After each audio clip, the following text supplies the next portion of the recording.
नमस्कार, hello and welcome to this special presentation on NDTV. आपका बहुत बहुत स्वागत है एनडीटीवी के इस विशेष कार्यक्रम में। एक तरफ जहां पर सारी नजरें गुजरात के चुनाव पर लगी हुई हैं, वहां पे सारे बड़े बड़े नेताओं का लगातार कैंपेनिंग चल रही है, गुजरात को जीतने की जद्दोजहद चल रही है। वहीं दिल्ली में, देश की राजधानी में भी एक जबरदस्त कैंपेन इस वक्त चल रहा है, और वो कैंपेन है एमसीडी चुनाव से लेकर, यानी कि लोकल बॉडीज के चुनाव को लेकर। और उसी पे आज बात करने के लिए हमारे साथ मेरे सहयोगी शरद हैं, और शरद और हम मिलकर कोशिश करेंगे दिल्ली के मुख्यमंत्री अरविंद केजरीवाल जी ने जो हमें समय दिया है, उस समय में समझने की कि अरविंद केजरीवाल जी 15 साल से अगर जनता बीजेपी को ट्रस्ट कर रही है, तो आपका ऐसा क्या रोड मैप होगा कि इस बार यहां पर भी एमसीडी के चुनाव में भी आपका परचम रह रहा है। लेकिन उससे पहले आप सब जरा, इतने सारी जबरदस्त ऑडियंस है, ताली बजा के मुख्यमंत्री जी का स्वागत कर दीजिए। दिल्ली के मुख्यमंत्री अरविंद केजरीवाल हमारे साथ हैं। थैंक यू अरविंद जी, तो सबसे पहले इसी से शुरू करते हैं, क्यों जनता आपको वोट दे इस बार एमसीडी में? क्योंकि हमने पिछले 7 साल में बहुत काम किया। जो जो जिम्मेदारी जनता ने हमें दी, उन सब में उन्होंने हमें स्कूलों की जिम्मेदारी दी, हमने स्कूल अच्छे कर दिए। उन्होंने अस्पतालों की जिम्मेदारी दी, हमने अस्पताल अच्छे कर दिए, मोहल्ला क्लिनिक बनाए। उन्होंने बिजली की जिम्मेदारी दी। पहले दिल्ली में पावर कट बहुत लगते थे, अब दिल्ली में 24 घंटे बिजली आती है, बहुत सारे लोगों को मुफ्त बिजली मिलती है। आज ही एक सर्वे आया है जिसमें पता चला है कि सबसे कम महंगाई पूरे देश में दिल्ली में है। पूरे देश का एवरेज इन्फ्लेशन 6.9 के करीब है, दिल्ली का 2.9 है, और कई सारे शहर ऐसे हैं जिसका 7, 8, 9, 10% है। तो बहुत सारे काम किए, इसलिए अब हमें बहुत बुरा लगता है, आपको भी बुरा लगता होगा, जब दिल्ली के अंदर घूमते हैं, चारों तरफ इतना कूड़ा करकट देखते हैं, चारों तरफ इतनी गंदगी देखते हैं, इतने मक्खी मच्छर हैं, तो रोड साफ नहीं हो रही हैं, रोड पे इतनी मिट्टी है, गलियां साफ नहीं होती, लोग घर से बाहर निकलते हैं, गलियां साफ नहीं होती, नालियां साफ नहीं होती, कूड़ा करकट है, कूड़े के पहाड़ बन गए हैं। तो लोग ये चाहते हैं कि इसकी भी सफाई होनी चाहिए, और लोगों को आम आदमी पार्टी पे भरोसा है कि आम आदमी पार्टी वाले काम करते हैं, ये काम करने वाली पार्टी है। तो एक तो दिल्ली को साफ करेंगे, अपनी प्यारी दिल्ली है, दिल्ली से हम सारे प्यार करते हैं, तो दिल्ली को साफ करेंगे, दिल्ली को सुंदर बनाएंगे, चमकाएंगे। दूसरा, एमसीडी में भ्रष्टाचार बहुत ज़्यादा हो गया, बहुत ज़्यादा। कोई भी काम कराना हो आपको पैसे लेते हैं इनके नेता। लेंटर कोई कंस्ट्रक्शन करे, हर लेंटर के पैसे लगते हैं। कोई लाइसेंस लेना हो किसी व्यापारी को, पैसे लगते हैं। और इतना ज़्यादा लीकेज है, इतना ज़्यादा भ्रष्टाचार है। भ्रष्टाचार को ख़त्म करेंगे और लोगों के सारे काम बिना पैसे के होने चालू होंगे। एक, जैसे आपको पता होगा, दिल्ली में किसी ने छोटा सा छज्जा निकाल लिया मान लो, तो उसके पैसे लेने पहुंच जाते हैं ये लोग। इस तरह से बहुत सारे लोग हैं जिन्होंने माइनर वेरिएशंस कर रखे हैं अपने मैप से, उसको रेगुलराइज करने की एक स्कीम लेके आएंगे कि छोटी छोटी पेनल्टी लेके, नॉमिनल पेनल्टी लेके सबको रेगुलराइज कर दें, ताकि लोगों के दिमाग सर पे जो तलवार लटक रही है वो खत्म हो जाए। व्यापारी बहुत दुखी हैं एमसीडी से, व्यापारियों को बहुत काम पड़ते हैं, लाइसेंस लेने होते हैं, उनको किसी को भी सील कर देते हैं, फिर डीसील करने के पैसे लेते हैं। व्यापारियों को जितने काम एमसीडी से पड़ते हैं, सारे कामों को हम ऑनलाइन कर देंगे, आपको घर बैठे आपके सारे काम होंगे, जैसे दिल्ली सरकार में होने चालू हो गए हैं।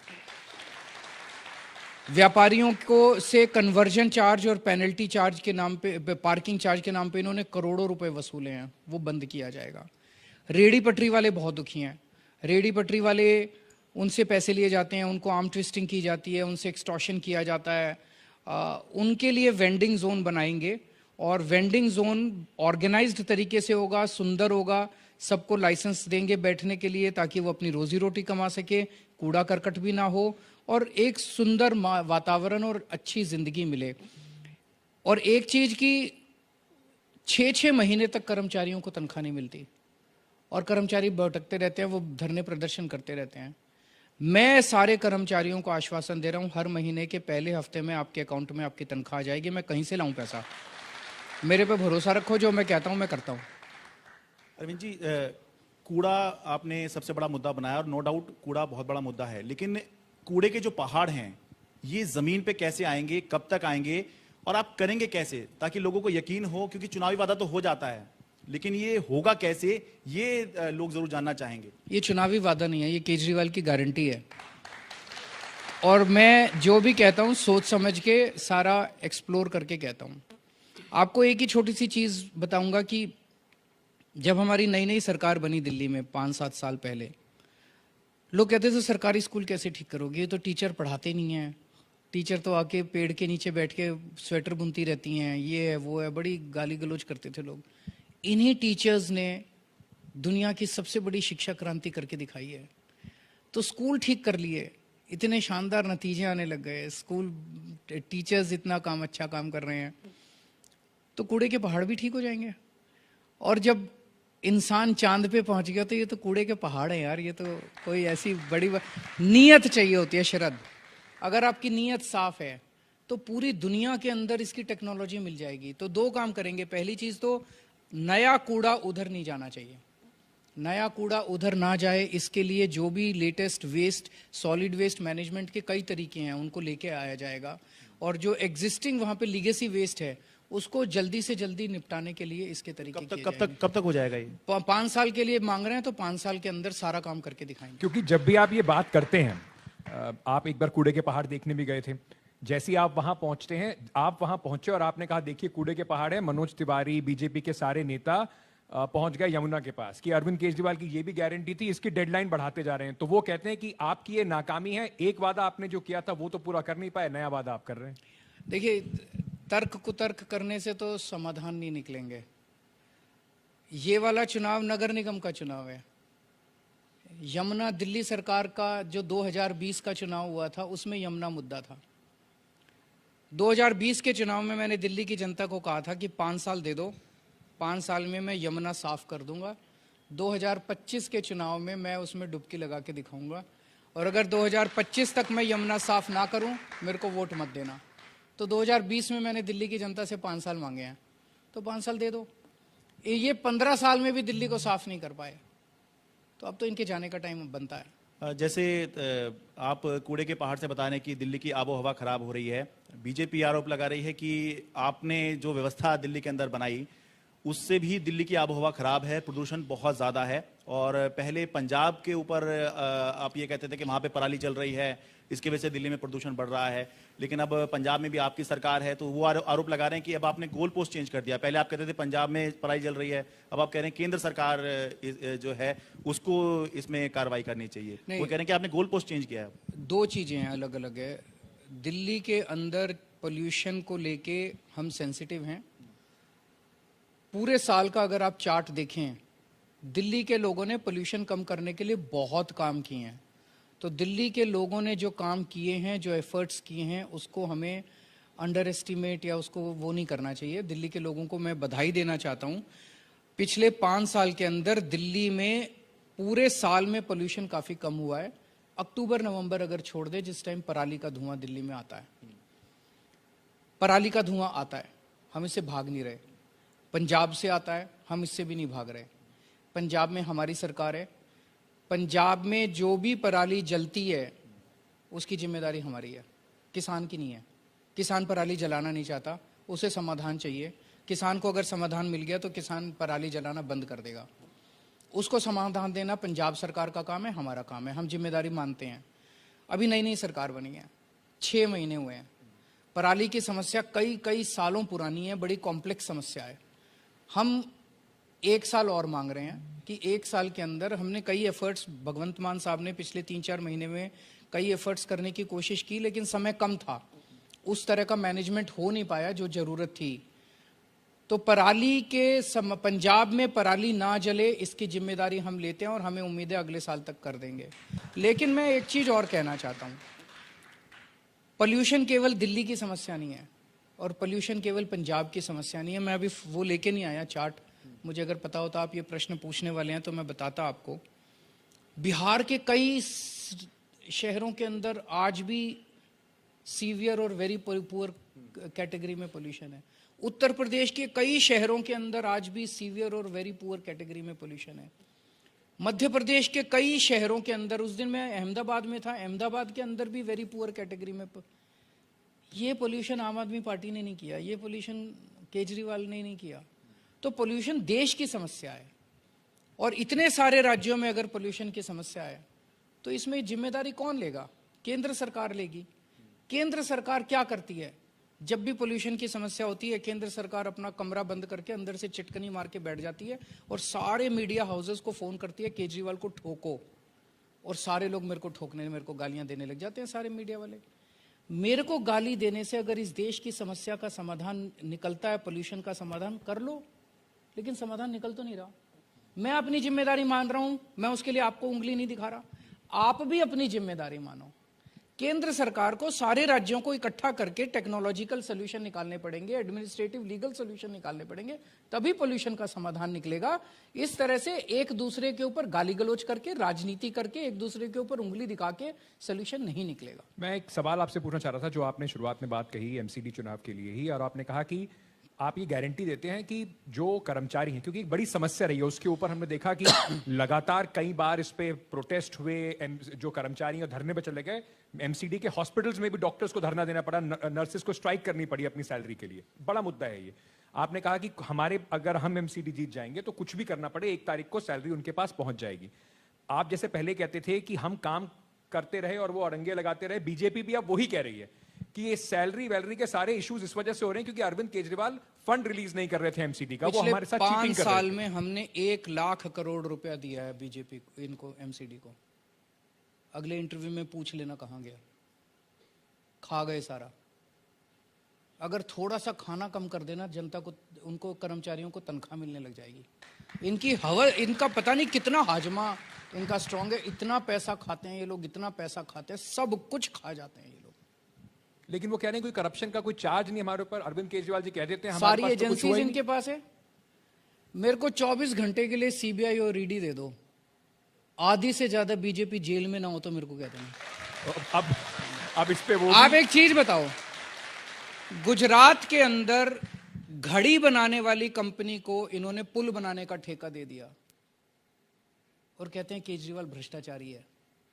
मतलब पूरी दुनिया के इतिहास में, इंसान के इतिहास में ऐसा हादसा कभी नहीं हुआ होगा कि एक घड़ी बनाने वाली कंपनी को बिना टेंडर के नॉमिनेशन बेसिस पे पुल बनाने का ठेका दे दिया और कहते हैं मनोज सतिंदर जैन भ्रष्टाचारी है, मनीष सिसोदिया भ्रष्टाचारी है। तो वो कह रहे हैं एक बार हमारे मेरे को पास है। 24 घंटे के लिए सीबीआई और ईडी दे दो और देखो फिर। वो कह रहे हैं इनके पास सीबीआई ईडी है। हाँ। इन्होंने हमारे ऊपर इतने आरोप लगाए, इतने हमारे ऊपर केस कर दिए, एक भी साबित हुआ? इन्होंने कहा कि मनीष सिसोदिया ने शराब घोटाला कर दिया, शराब घोटाला कर दिया, 10,000 करोड़ खा गया मनीष। कहां गया वो 10,000 करोड़? इन्होंने रेड मारी मनीष सिसोदिया के यहां, दीवारें तोड़ तोड़ के देखी अंदर। उन्होंने सोचा वो जैसे अजय देवगन की एक पिक्चर आई थी, वो दीवारों में से पैसे निकले थे।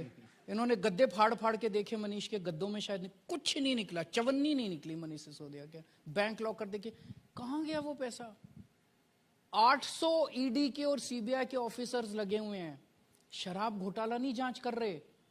मनीष सिसोदिया को पकड़ने के लिए कुछ भी निकालो, गिरफ्तार करो मनीष सिसोदिया। ऐसे देश कैसे तरक्की करेगा? इतनी गंदी राजनीति, इतनी नेगेटिव राजनीति। इस देश की जनता नेगेटिव राजनीति नहीं चाहती, इस देश की जनता काम चाहती है कि काम करो। पर ये सब आरोप तो कोर्ट में सिद्ध होने हैं ना अरविंद जी, ना तो आप क्लीन चिट दे सकते, ना वो क्लीन चिट किसी को दे सकते। 7 साल तो हो गए हमारी जांच करते करते, कोई एक केस तो मिला होता जिसमें कोर्ट में साबित हो गया होता। हमारे एमएलएज के खिलाफ 167 केस किए इन्होंने, 167 केसेस हमारे एमएलएज के साथ खिलाफ। 135 केसेस में एमएलएज बरी हो गए, बाकी पेंडिंग है। एक केस तो साबित कर दो यार, एक केस किसी केस में। और रोज डांट खात के आते हैं ये लोग कोर्ट से, इतने गंदे गंदे ऑर्डर्स इनके खिलाफ आते हैं कि कुछ सबूत नहीं है, कुछ नहीं है, फिर भी केस पे केस, केस पे केस किए जा रहे हैं। एक चुनावी वादा आपने केजरीवाल गारंटी जो है इसमें कहा है कि कच्चे कर्मचारी को पक्का करेंगे, तो बीजेपी वाले ये कह रहे हैं कि आपने दिल्ली सरकार में जो वादा किया था कर्मचारी को पक्का करने का, वो तो किया नहीं, अब यहाँ पे भी वादा कर रहे हैं। वो सर्विसेज इनके पास है। हाँ, लेकिन वो फिर क्या एमसीडी में एमसीडी में सर्विसेज हमारे पास होगी। एमसीडी के अंदर वो डिवीजन नहीं है, एमसीडी इंडिपेंडेंट ऑर्गेनाइजेशन है और एमसीडी में सारी पावर्स जो हैं वो एमसीडी के ऊपर जिसका भी कंट्रोल होता है उसके पास। एक और सवाल इसी से जुड़ा हुआ है।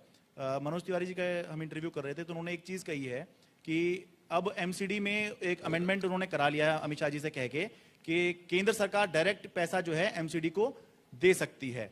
तो क्या आपकी नॉलेज में ऐसा कुछ है क्या? क्योंकि वो 2017 में भी यही कह रहा था। नहीं, वो कह रहे थे वो चुनावी वादा था और हमने पूरा कर दिया, वो ये कह रहे थे। मैंने उनसे मांग लेना, बोलो दिखा दो। झूठ बोलते हैं ये लोग। अच्छा, ऐसा कुछ नहीं है? ऐसा कुछ नहीं है। क्योंकि अगर ये सवाल इसलिए जरूरी है कि अगर ऐसा हो गया है नहीं, ऐसा तो कुछ फिर नहीं। कल को फिर ये होगा कि नहीं कर दें, वो अच्छी बात है। एमसीडी से को सीधे दे दे, अब हम आ रहे हैं एमसीडी में, तो सेंट्रल तो फिर गवर्नमेंट सेंटर से आप लोग सेंटर से सीधा दे दे। अरविंद जी, हमें कोई दिक्कत नहीं है, सीधा दे दे, टेढ़ा दे दे, इधर से दे दे, उधर से दे दे, कहीं से दे दे। और अगर ना दे तब भी चला लेंगे? ना दे तब भी चला लेंगे। चलिए, मैं एक सवाल आपसे पूछना चाह रहा था कि आपकी एक बड़ी जो बीजेपी बार बार क्रिटिसिज्म करती है वो ये एक कहती है। चीज मेरी आप दोनों से जी। अब बीजेपी को लेके बहुत ज्यादा ऑब्सेस्ड नहीं, हम लोग सिर्फ सवाल पूछ रहे हैं नहीं, क्योंकि मैं यही वो सवाल विपक्षी पार्टी लोगों है, की जनता के लिए बड़े जरूरी सवाल हैं। सुनो सुनो सुनो, आप दोनों बहुत अच्छे पत्रकार हैं, मैं आप दोनों की इज्जत करता हूं, लेकिन आप जितने क्वेश्चन पूछे आपने बीजेपी के पूछे, नहीं, फिर सुनो सुनो सुनो, जनता के पूछो। जनता से जुड़े हुए सवाल हैं। जनता रोज जब टीवी देखती है तो पत्रकार कहता है बीजेपी ने आपके ऊपर आरोप लगाया, आपको क्या कहना है? अरे मुझे कुछ नहीं कहना, मेरे को कहना है जब जनता मेरे से जो प्रश्न अरविंद जी, बस मैं एक बात बताता हूं जनता कि को जरूरी चाहिए क्यों है? सफाई, जनता को लेना देना, भ्रष्टाचार इतना हो रहा है एमसीडी के अंदर, जनता को बिल्डिंग डिपार्टमेंट इतना करप्ट हो गया, इनके नेता लेंटर पे पैसे मांगते हैं, जितनी ये होर्डिंग लगी हुई है ना दिल्ली में, इसी पे सवाल हो रहे आधी हैं। से ज्यादा इलीगल है। सवाल इसी पे हो रहे हैं क्योंकि बीजेपी इसलिए क्योंकि जनता को चुनना है आप में से और बीजेपी में से। लेकिन एक सवाल ये उठता है कि बार बार आप पर अटैक होता है और कहा जाता है कि अरविंद केजरीवाल की यूएसपी सिर्फ फ्री की रेवड़ी है। अरविंद केजरीवाल फ्री में बिजली दे रहे हैं जनता को, मतलब यहां तक कहा जाता है कि देखिए जनता का काम जो है ना, इनको निठल्ला बना रहे हैं, फ्री में बिजली दे देते हैं, फ्री में दे देते हैं, इसी वजह से इनको वोट मिलता है। अदरवाइज अरविंद केजरीवाल और कोई काम नहीं करते। इनके सारे नेताओं को फ्री बिजली मिलती है, इनके सारे नेताओं को फ्री बंगले मिले हुए हैं, इनके सारे नेताओं के घर में कोई बीमार हो जाए तो अमेरिका में इनका फ्री में इलाज होता है। तो इसका मतलब इनके बीजेपी के सारे नेता निठल्ले हो गए। जनता को इतना जलील करते हैं ये लोग जनता को कि जनता को 300 यूनिट बिजली दे दो तो कहते हैं कि जनता निठल्ली हो गई। 300 यूनिट बिजली में जनता निठल्ली हो गई, जनता को भिखारी समझते हैं ये लोग। और फ्री की रेवड़ी मैं भी देता हूं और मोदी जी भी देते हैं, दोनों देते हैं फ्री की रेवड़ी। मोदी जी अमीरों को देते हैं, मैं जनता को देता हूं। लेकिन जैसे मैं आप, हमारे देश के अंदर कई सारे अरबपति खरबपति हैं, उन्होंने बैंकों से लोन लिए, कर्जे लिए, जब कर्जे वापस करने का टाइम आया उनकी नीयत खराब हो गई, सारे मोदी जी के पास पहुंच गए और मोदी जी को कहा कि हमारे कर्जे माफ कर दो। मोदी जी ने किसी का 10,000 करोड़ का कर्जा माफ कर दिया, किसी का 15,000 करोड़ का, किसी का 7,000 करोड़ का कर्ज, 7,000 10,000 करोड़ के कर्जे माफ कर दिए उनके। 10 लाख करोड़ रुपए के कर्जे प्रधानमंत्री जी ने माफ कर दिए। ये फ्री की रेवड़ी नहीं है? तो प्रधानमंत्री जी अमीरों को देते हैं फ्री की रेवड़ी। मैं जब कहता हूं कि जनता की बिजली माफ कर दूंगा तो इनको मिर्ची लगती है, कहते हैं केजरीवाल फ्री की रेवड़ी बांट रहा है। मैं कहता हूं मैं जनता के लिए स्कूल बनवाऊंगा, उसमें फ्री की शिक्षा दूंगा, तो कहते हैं केजरीवाल फ्री की रेवड़ी बांट रहा है। मैं कहता हूं कि फ्री की शिक्षा देके मैं बच्चों को इंजीनियर बनाऊंगा, डॉक्टर बनाऊंगा, ये राष्ट्र निर्माण का काम है, इसको फ्री की रेवड़ी नहीं कहते। और फ्री की रेवड़ी कह के आप जनता का अपमान मत कीजिए। ऐसे लग रहा है जैसे जनता को कोई भिखारी समझ रखा है।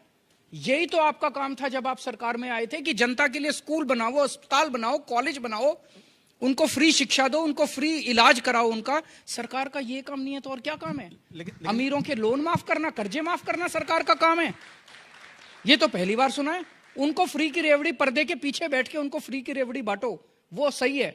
और जनता के लिए स्कूल बनाओ, अस्पताल बनाओ, ये फ्री की रेवड़ी है। लेकिन क्या आपको लगता है कि इस पर आपको जनता में और लोगों को समझाने की जरूरत है कि ये फ्री की रेवड़ी जो है ये फ्री नहीं है, ये आप ही का पैसा है जो अलग तरीके से मैं आपको दे रहा हूं। मैं इसलिए कह रहा हूं क्योंकि दिल्ली में भी इस पे डिबेट चल रही है, गुजरात में भी इस पे डिबेट चल रही है, और जो लोग आपको सपोर्ट भी कर रहे हैं और ये मान रहे हैं कि आपकी वजह से जो है उनको बहुत फायदा हो रहा है, उसको भी कहीं जो है क्योंकि चर्चा हो रही है तो कहीं ऐसी फीलिंग आती है कि कहीं ये मुफ्तखोरी वाली बात तो नहीं है।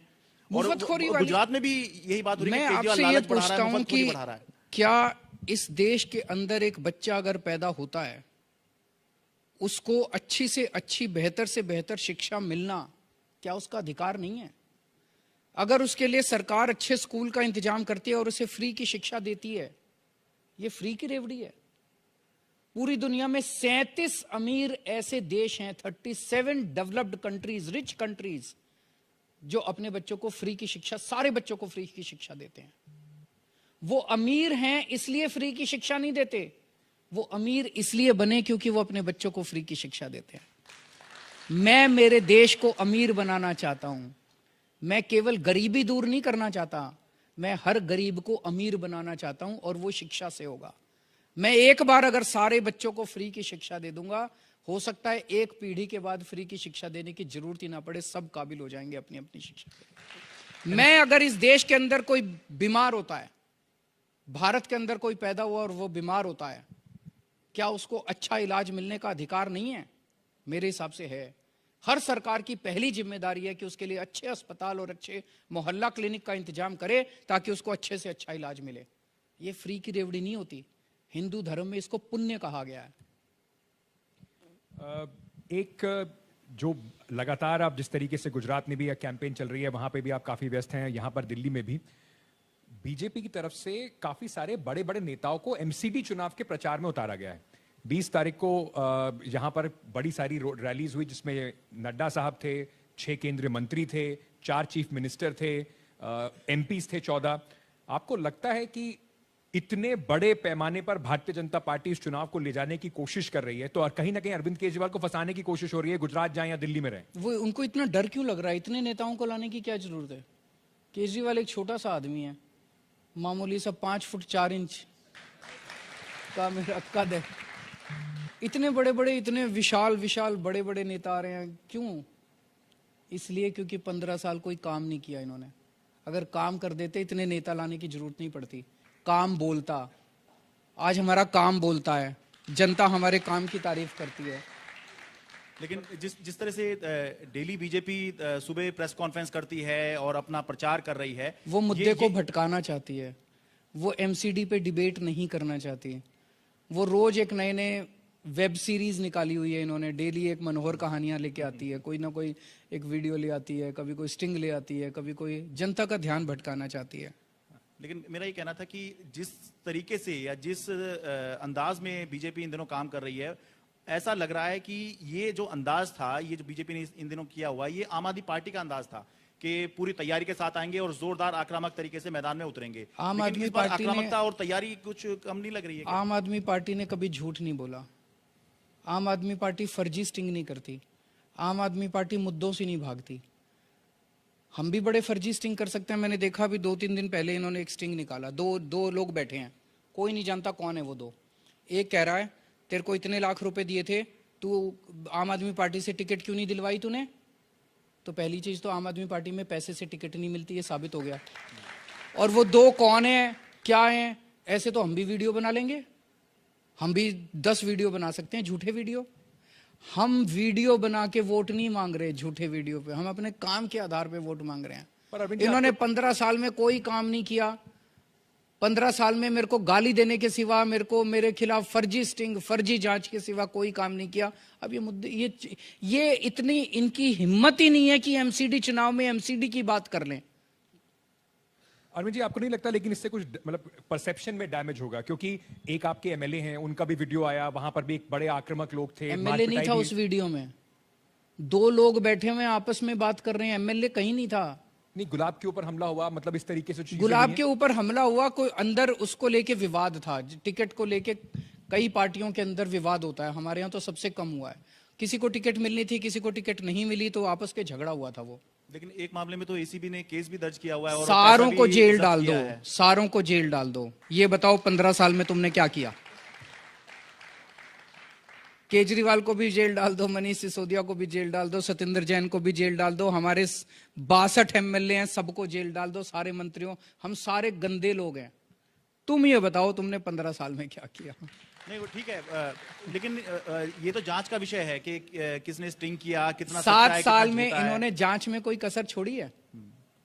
जब से मेरी सरकार बनी है ये जांच ही जांच करवा रहे हैं, जांच ही जांच करवा रहे हैं। पिछले एलजी से भी कितनी जांच कराई थी, उसके बाद एक शुंगलू कमेटी बनाई थी इन्होंने 3 अफसरों की, बड़े बड़े अफसरों की। उन्होंने 400 फाइल देखी हमारी जांच में। बताओ कौन एक केस बता दो जो साबित हो गया हो। एक केस बता दो जो साबित हो गया हो कहीं कोर्ट में। कौन साबित करेगा कि रोज कीचड़ फेंकते हैं। क्यों कीचड़ फेंकते हैं? पूरे देश में अकेला केजरीवाल है जो खड़ा होकर कहता है मैं कट्टर ईमानदार हूं। लेकिन एक भी भारतीय राजनीति के अंदर आज एक भी ऐसा नेता नहीं है जो खड़ा होकर छाती चौड़ी करके कह सके मैं कट्टर ईमानदार हूं। इसीलिए इसी से डरते हैं वो लोग, इसीलिए रोज मेरे ऊपर कीचड़ फेंकते हैं, रोज मेरे ऊपर कीचड़ फेंकते हैं। लेकिन जनता अभी इतना डोर टू डोर चल रहा है दिल्ली के अंदर, हमारे हर हजारों की संख्या में हमारे कार्यकर्ता, मैंने कई कार्यकर्ताओं से पूछा, सब कह रहे हैं कि एक भी आदमी ने नहीं पूछा। ये टीवी चैनल में रोज जो नौटंकी चलती है कोई नहीं बात कर रहा इसकी, सब कह रहे हैं झूठ है। लेकिन ये बात ठीक है, चुनाव के दौरान ऐसी बहुत सारी चीज आती हैं जो चुनाव के बाद बिल्कुल गायब हो जाती हैं, लेकिन इससे परसेप्शन खराब नहीं होता है? क्योंकि लोगों को लगता है कि परसेप्शन खराब नहीं हुआ। जनता, ये लोग सोचते हैं जनता बेवकूफ है, और जो नेता ये सोचता है, जो पार्टी ये सोचती है कि जनता बेवकूफ है, वो बहुत बड़ी गलती करती है। इनको लगता है फर्जी स्टिंग करके और फर्जी जांच करके और फर्जी आरोप लगा के ये जनता का परसेप्शन बदल देंगे। पूरी दिल्ली के अंदर आज एक भी व्यक्ति ने ये नहीं पूछा कि जी ये शराब घोटाला क्या है, ये सतेंद्र का क्या मामला है, ये टिकटों का क्या, कोई नहीं पूछ रहा। सबको पता है सारा फर्जी है, सब फर्जीवाड़ा है। ये जो आप एलजी साहब की बात कर रहे थे कि पुराने एलजी ने भी इस तरीके से शुंगलू कमेटी बैठाई, नए एलजी के साथ आपका कुछ खास प्रेम है, चल रहा है?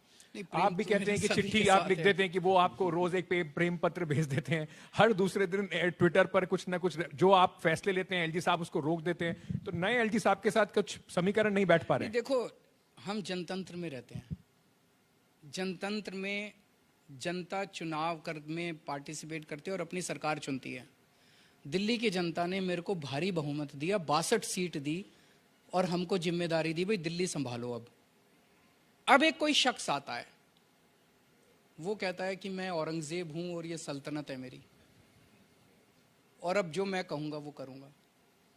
दिल्ली के अंदर हम योगा क्लासेस चलाते थे, फ्री में योगा सिखाता था मैं जनता को, फ्री में योगा टीचर भेजता था। 17,000 लोग दिल्ली में योगा क्लासेस करते थे। एलजी साहब ने एक दिन फाइल मंगा के योगा क्लासेस बंद कर दी। ये सही है? आप लोग टीवी चैनल वाले चलाते हो, 1 मोर फ्लैश पॉइंट बिटवीन मैं क्या, मेरा क्या कसूर है बताओ? मैंने एलजी साहब के पैर पकड़े, सब कुछ किया, माने ही नहीं। योगा कौन बंद करता है यार? पाप चढ़ता है योगा बंद करने से। लोगों को, हमारे हिंदू धर्म में कहा गया है कि लोगों की सेहत, अगर कोई बीमार हो तो इसका इलाज कराओ तो पुण्य चढ़ होता है, कोई गरीब हो उसको शिक्षा दो तो पुण्य होता है। आप लोगों को योगा का क्लासेस बंद करा रहे हो। और एक चीज सोचो, अगर एक राज्य का मुख्यमंत्री अपने लोगों के लिए योगा क्लासेस नहीं करा सकता, फिर क्या मुख्यमंत्री है वो? उसके पास क्या पावर है? कोई पावर नहीं है। फिर तो जनतंत्र ही नहीं है, फिर तो ये मुगलों का जमाना आ गया कि एक औरंगजेब है, उसकी सल्तनत है और वो सारे निर्णय लेता है। ये तो ठीक नहीं है। इसके लिए तो आजादी की लड़ाई नहीं लड़ी थी ना। भगत सिंह शहीद हुए थे, फांसी चढ़ी थी भगत सिंह को, इसलिए थोड़ी लड़ी थी कि एक दिन जो है दिल्ली के ऊपर एक और औरंगजेब राज करेगा, इसके लिए थोड़ी लड़ी थी यार। इसी से जुड़ा इसलिए लड़ाई लड़ी थी कि एक दिन जनतंत्र आएगा हमारे देश के अंदर। जनतंत्र का गला घोंट दिया इन लोगों ने। जुड़ा एक सवाल एक पूछना आपसे इसलिए चाहता हूं क्योंकि चुनाव एमसीडी के जो थे वो अप्रैल में ड्यू थे, चुनाव थोड़े लेट हुए, एमसीडी को यूनिफाइड कर दिया गया और अब जैसे शरद भी कह रहे थे, मनोज तिवारी साहब कह रहे थे कि सीधा पैसा सेंटर से आया करेगा, एक यूनिफाइड एमसीडी हो जाएगी। 250 वार्ड हैं उस एमसीडी के। आपको लगता है कहीं ना कहीं शायद मंशा ये है कि मेयर जो है उसको इतना मजबूत कर दिया जाए, अगर इस तरह की चीजें होती हैं, मान लीजिए सेंटर से पैसा आता है और बीजेपी का मेयर यहां पर होता है, जिसको चीफ मिनिस्टर के समानांतर खड़ा कर दिया जाए। मेयर के समतुल्य मुख्यमंत्री। शुभ शुभ बोलो यार। दिल्ली में हमारी एमसीडी में हमारी सरकार आ रही है, हमारा मेयर बनेगा। मैं तो आपसे पूछ रहा हूं, आपको लगता है इसके पीछे मंशा ये है कि उसके पीछे सीएम के साथ समानांतर खड़ा कर दिया जाए? उसके पीछे मंशा एक ही थी इनकी, चुनाव को पोस्टपोन कराना। ये बहाने थे, डिलिमिटेशन। बताओ 272 से 250 वार्ड कर दिए। ये दुनिया में कौन सी ऐसी एडमिनिस्ट्रेटिव इंटेलिजेंस थी कि 272 से 250 वार्ड कर दिए जाएंगे तो दिल्ली की व्यवस्था बड़ी अच्छी हो जाएगी? मतलब ये क्या था? ये तो नौटंकी थी, बहाना था दिल्ली के चुनाव टालने का। इनको लगा कि 6 महीने चुनाव टाल देंगे तो जनता जो है वो शायद बीजेपी को वोट दे दे। जनता बीजेपी को वोट नहीं दे रही। जनता को आम आदमी पार्टी की नीयत पे भरोसा है, हमारे काम पे भरोसा है। जनता ने हमारे को परख लिया। अभी तक जितनी जिम्मेदारियां दी हमने अच्छा काम किया है। आगे भी दिल्ली को साफ सुथरा करेंगे, कूड़ा हटाएंगे, दिल्ली को अच्छा बनाएंगे। जो सवाल अंकित पूछ रहे हैं उसी में कि जब ये एमसीडी 1 की 3 की गई थी, उसमें एक तो लॉजिक ये दिया गया था कि बेहतर व्यवस्था हो पाएगी, और दूसरा पॉलिटिकल रीजन ये माना गया था कि मुख्यमंत्री उस समय शीला दीक्षित हुआ करती थी, तो जो मेयर हैं वो उनके समतुल्य ना पहुंच पाए तो 3 हिस्सों में बांट दो। तो इसीलिए जो है जो ये कार्रवाई हुई, अब पहले 1 का 3 कर दिया, अब 3 का 1 कर दिया। तो इसीलिए ये दोनों सवाल उठे कि कैसे तो व्यवस्था अच्छी हो जाएगी, क्योंकि 1 का 3 करके देख लिया, अब 3 का 1 कर दिया, तो व्यवस्था कैसे अच्छी होगी, और पॉलिटिकली मुख्यमंत्री के समतुल्य कुछ रखा जाए। व्यवस्था अच्छी केवल एक चीज से होगी, अच्छी नीयत से होगी। हमारी नीयत अच्छी है, हम काम करना चाहते हैं, हम दिल्ली को साफ करना चाहते हैं। तुम 3 कर लो, 4 कर लो, 10 कर लो, 1 कर लो, उससे फर्क क्या पड़ता है यार। अगर तुमने काम करना है तो 3 में भी अच्छा काम कर सकते थे, और लूटना है तो 1 में भी लूटोगे तुम लोग।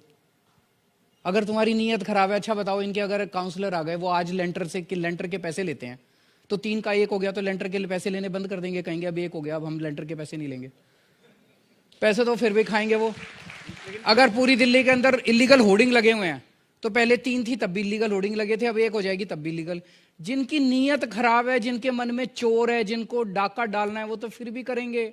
हमारी नीयत साफ है, ईमानदार लोग हैं, चाहे 3 हो चाहे 1 हो, हम अच्छा काम कर देंगे। लेकिन लेंटर बड़ा इशू है दिल्ली के अंदर, लोग जानते हैं, तो क्या आपका शासन आ जाएगा तो जब 10 दिसंबर के बाद से दिल्ली के अंदर कोई भी लेंटर के पैसे नहीं मांगेगा। आपने बहुत सारे वादे जनता के लिए कर दिए हैं। अब जनता 8 तारीख के बाद आपसे 7 तारीख के बाद आपसे पूछना शुरू कर देगी। लेकिन जैसे आपने कहा आपको कि जो टीवी में जो भी कुछ चलता है उससे फर्क नहीं पड़ता, परसेप्शन पे जनता के फर्क नहीं पड़ता, लोगों का जो भी मन है उन्होंने अपना बना लिया है। लगातार हर रोज, खासतौर से एक मंत्री के खिलाफ आपके वीडियो रोज निकल के बाहर आते हैं। अरविंद केजरीवाल भी वो वीडियो देखते होंगे, क्योंकि हर समय वो वीडियो चलते हैं, टीवी पर भी चलते हैं। उसका आपको नहीं लगता कि पार्टी की साख पर, दिल्ली की सरकार पर, आपकी पर्सनल साख पर असर पड़ता है? बता तो दिया कितनी बार यार, जनता पूछ ही नहीं रही। आप लोग अपने टीवी चैनल, मेरा भी थोड़ा सा, आप लोग भी थोड़ा जनता में घुमा करो, जनता क्या बात कर रही है पूछा करो जनता से। जैसे शरद जी, आपको मैं देखता हूँ, आप बाजारों में घूमते रहते हो, किसी ने दिल्ली में आपसे एक भी आदमी ने इस बारे में बात की?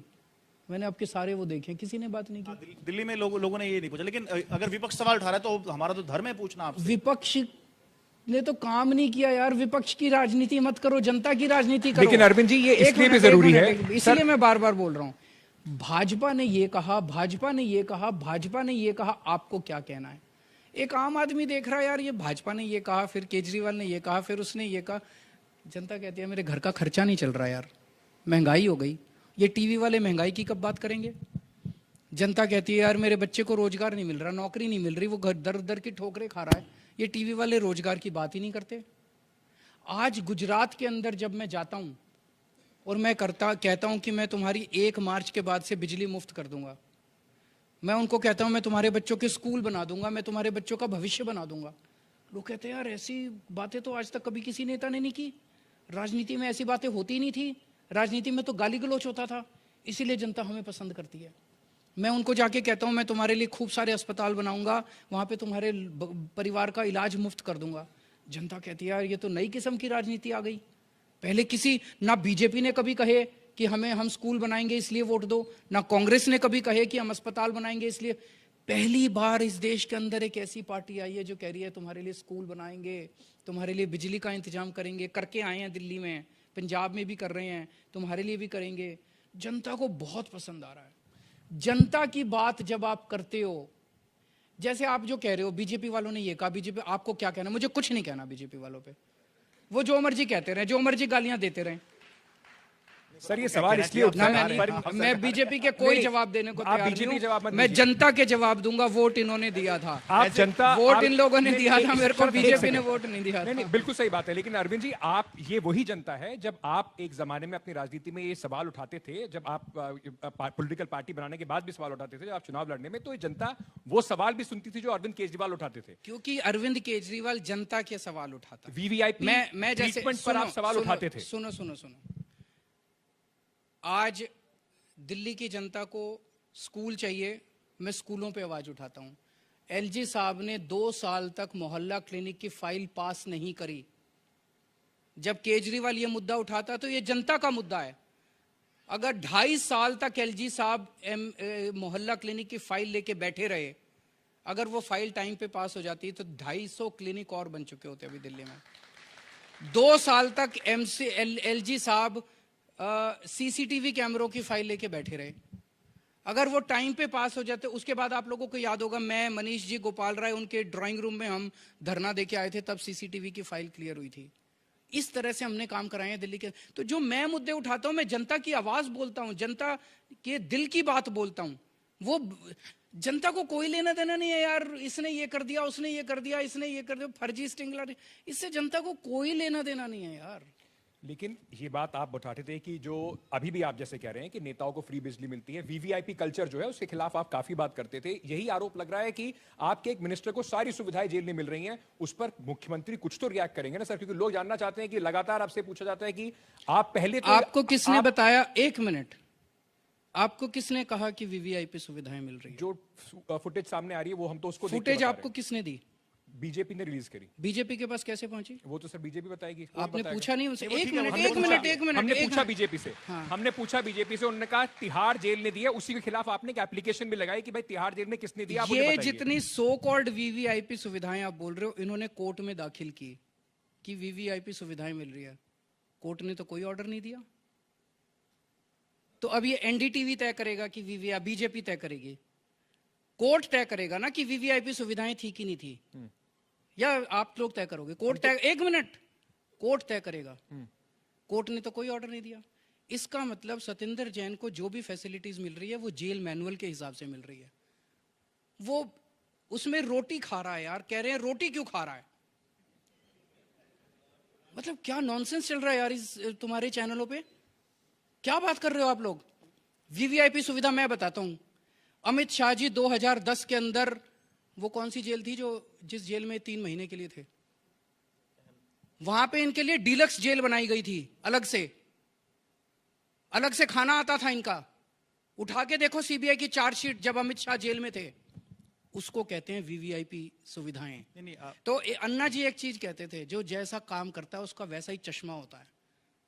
ये जब ये लोग जेल गए, इन्होंने वीवीआईपी सुविधाएं ली थी। इनको लगता है सारे वीवीआईपी सुविधाएं लेते होंगे। हम लोग नहीं लेते यार, हमें क्या लेना देना है? 10 दिन में वापस आ जाएगा वो। ये आप बात ठीक कह रहे हैं। एक तो कोर्ट ने इस बारे में अभी तक कुछ नहीं कहा है। कोर्ट के शरद, सामने अब मेरा मामला ये रिक्वेस्ट पहले है कि ये टीवी इंटरव्यू उसके ऊपर नहीं है। टीवी इंटरव्यू एमसीडी, गुजरात और उन मुद्दों के ऊपर है। तो गुजरात पे आ और जाते हैं फिर। 1 मिनट, आप लोग, मेरे को इस पे सख्त आपत्ति है, क्योंकि जनता को बीजेपी से कोई लेना देना नहीं है। बीजेपी ये कह रही है, बीजेपी ये कह रही है, बीजेपी ये कह रही है, बीजेपी ये कह रही है। बीजेपी जो कह रही है वो बीजेपी को मुबारक। मेरा जनता से लेना देना है यार, इसलिए जनता मेरे को प्यार करती है। तो आप लोगों को जनता से लेना देना नहीं है। आप लोग जनता के क्वेश्चन ही नहीं पूछ रहे सर। आप लोग बीजेपी के क्वेश्चन पूछ रहे हो। आप लोगों को इससे ले 1 मिनट बात करिए, वो जनता की मेरे को 2 घंटे बात करनी है कचरे पे। चलिए शुरू करते हैं, 2 घंटे इसी पे बात करते हैं। 2 घंटे गुजरात आप पे लोग भी कुछ बात कर लेते हैं। 10 मिनट उस पे बात करके बीजेपी ये कह रही है, बीजेपी ये कह रही है, बीजेपी, अरे बीजेपी गई भाड़ में और केजरीवाल गया कुएं में। केजरीवाल इंपॉर्टेंट नहीं है, बीजेपी इंपॉर्टेंट नहीं है, ये देश इंपॉर्टेंट है, दिल्ली इंपॉर्टेंट है, दिल्ली की 2 करोड़ जनता इंपॉर्टेंट है, गुजरात के 6.5 करोड़ लोग इंपॉर्टेंट है। इनकी बात कब करोगे आप लोग? गुजरात के अंदर मोरबी पुल गिर गया, उसकी बात ही नहीं की अभी आपने। घड़ी बनाने वाली कंपनी को इन्होंने ठेका दे दिया बिना टेंडर के पुल बनाने का, आप बात ही नहीं करते हैं। सर आपने करी ना बात? नहीं तो मैं ही करता हूं बात। वो तो आप करेंगे ना सर। आप नहीं करते ना। हम क्योंकि दिल्ली में बैठे हुए हैं इसलिए दिल्ली की बात कर रहे थे। तो आप दिल्ली की भी बात करो ना। दिल्ली यार, मैं ये समझने की कोशिश कर रहा हूं कि क्या जर्नलिज्म बस इस तूतू में का जर्नलिज्म बच गया है? उसने आप पे ये आरोप लगाए, आपको इस पे क्या कहना है? उसने आपको ये गाली दी, आपको इस पे क्या कहना है? आज शाम को मुझे पता चला इनके बहुत बड़े नेता ने कहा है कि केजरीवाल की पिटाई करेंगे, केजरीवाल को मारेंगे, जहां जाएगा हम पीटेंगे। ये राजनीति है? पीट लो मेरे को पीटने से अगर इस देश की समस्याओं का समाधान, अब इससे मेरे पर क्वेश्चन पूछो तो उसने ये कहा, आपको इस पे क्या कहना है? बस यही चलेगा। ये क्या पत्रकारिता है यार? उन्होंने आपको ये कहा, आपको क्या कहना है? इसने आपको ये कहा, आपको क्या? मेरे को कुछ नहीं कहना यार। मैं जनता की बात, जनता के घर में चूल्हा नहीं जल रहा, जनता को नौकरी नहीं मिल रही, जनता को रोजगार नहीं मिल रहा, जनता के बच्चों को, एक आम आदमी को शिक्षा देना कितना मुश्किल हो गया, अपने बच्चों को पढ़ाना कितना मुश्किल हो गया, फीस पे फीस बढ़ाते जाते हैं प्राइवेट स्कूल वाले। इसकी कभी चर्चा हुई है? कभी चर्चा नहीं हुई। किस तरह की नौटंकी चल रही है इस देश के अंदर? रोज सवेरे 9 बजे एक वीडियो आ जाता है। क्या इससे देश आगे बढ़ेगा? क्या इससे देश की समस्याएं दूर होंगी? नहीं होंगी। थोड़ा सोचना आज रात को आप दोनों घर जाके। सर, हम लोग हर बार सोचते हैं, और मुझे आप, जैसे कि आपको लगता है हम आपको राजनीति नहीं सिखा सकते, लेकिन हमें भी कहीं ना कहीं लगता है कि जनता को शायद इन मुद्दों से फर्क पड़ता हो। आपको लगता है नहीं पड़ता होगा, बिल्कुल सही बात है। लेकिन मैं आपसे पूछना चाहता हूँ, तो गुजरात की आप ये बात बार बार करी। मुद्दे उठाते हो ताकि उनको फर्क पड़े। अभी तक अगर नहीं पड़ा तो पड़े। सर, एक जमाने में आप भी ऐसे ही मुद्दे उठाया करते थे, लेकिन मैं आपसे पूछना चाहता हूं, गुजरात की आपने बात करी, कैंपेन वहां पर भी बड़े चरम पर चल रहा है। गुजरात का आज अरविंद केजरीवाल का क्या असेसमेंट है? गुजरात में क्या आपके लिए काम कर रहा है और कहां अभी कमी है? गुजरात के लोगों को उम्मीद मिल रही है, क्योंकि अभी तक जैसा मैंने कहा, गुजरात के लोगों को अचंभा हो रहा है कि एक ऐसा शख्स आया है जो कि हमारे घर की बात कर रहा है। मैं बात करता हूं, तुम्हारी महंगाई दूर कर दूंगा। दिल्ली में, जैसे मैंने कहा, सबसे कम महंगाई है। ये मेरा डेटा नहीं है, ये केंद्र सरकार का डेटा है। गुजरात में भी महंगाई कम कर देंगे। गुजरात की बिजली अगर मुफ्त कर देंगे, लोगों को 3-4 हज़ार रुपये महीना बचने लगेंगे। लोगों के लिए स्कूल बनाएंगे, अस्पताल बनाएंगे, हर महिला को 1000-1000 रुपये देंगे, बेरोजगारों के लिए रोजगार का इंतजाम करेंगे। ये सारी किसानों के लिए फसल खरीदेंगे, उनको एमएसपी के ऊपर फसल खरीदेंगे। व्यापारियों के लिए व्यापार करना सुलभ करेंगे। ये सारी चीज़ें लोगों को पसंद आ रही है। तो हमारा एजेंडा लोगों को पसंद आ रहा है। और बीजेपी ने 15 साल में क्या, 27 साल में क्या किया, उनके पास कुछ नहीं है बताने को। तो एक तरफ आशा है, एक तरफ निराशा है।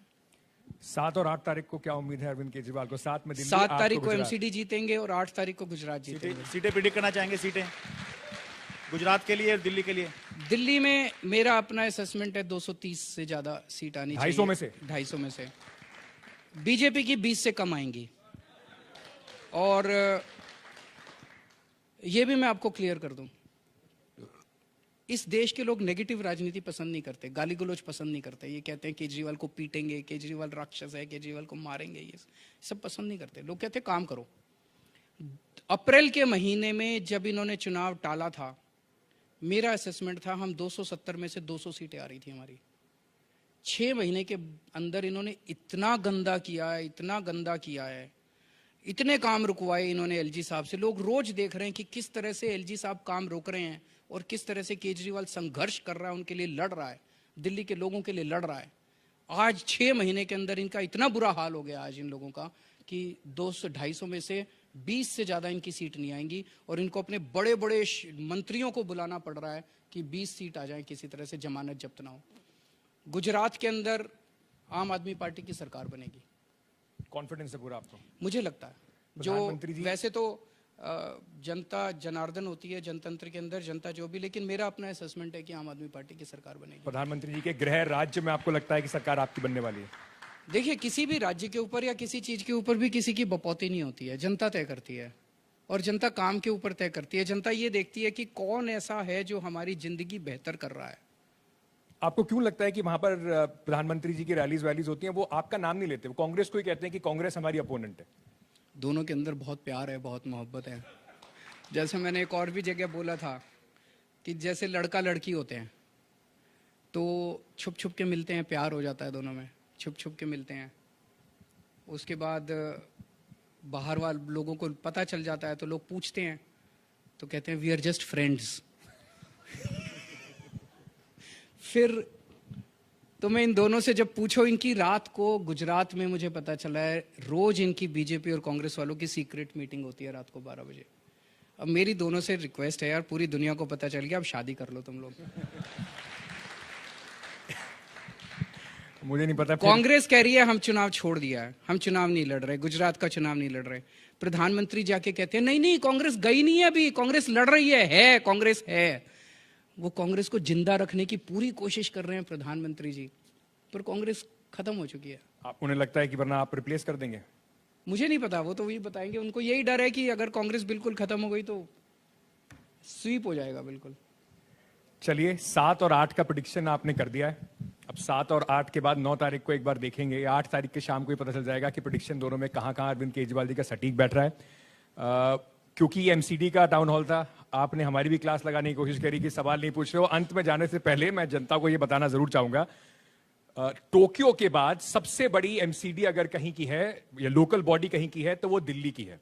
अब आपको यह तय करना है कि आपका शहर टोक्यो जैसा है या बन सकता है। उसमें क्या अरविंद केजरीवाल जी का विजन आपको समझ में आ रहा है या भारतीय जनता पार्टी का या कांग्रेस का? लेकिन वोट डालने दिल्ली के लोग 4 तारीख को जरूर जाइएगा, क्योंकि आपको तय करना है कि दिल्ली आपकी कैसे लगेगी। मैं एक और चीज दिल्ली की जनता को कहना चाहता हूं, जो ये कार्यक्रम देख रहे हैं, कि दिल्ली में आम आदमी पार्टी की सरकार है और लगभग तय हो चुका है कि एमसीडी में भी आम आदमी पार्टी की सरकार बनने जा रही है। तो आपका काम, सारे काम मैं करवाऊंगा आपके, चाहे एमसीडी में हो चाहे दिल्ली सरकार में हो।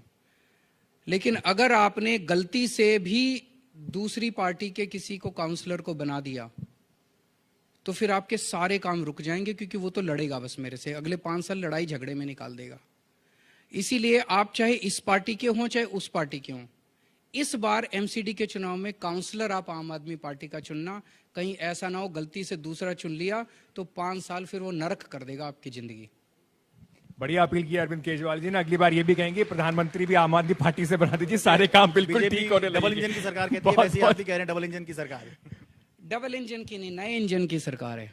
नया इंजन है मार्केट में, नई सोच है, नई पार्टी है, ईमानदार पार्टी है।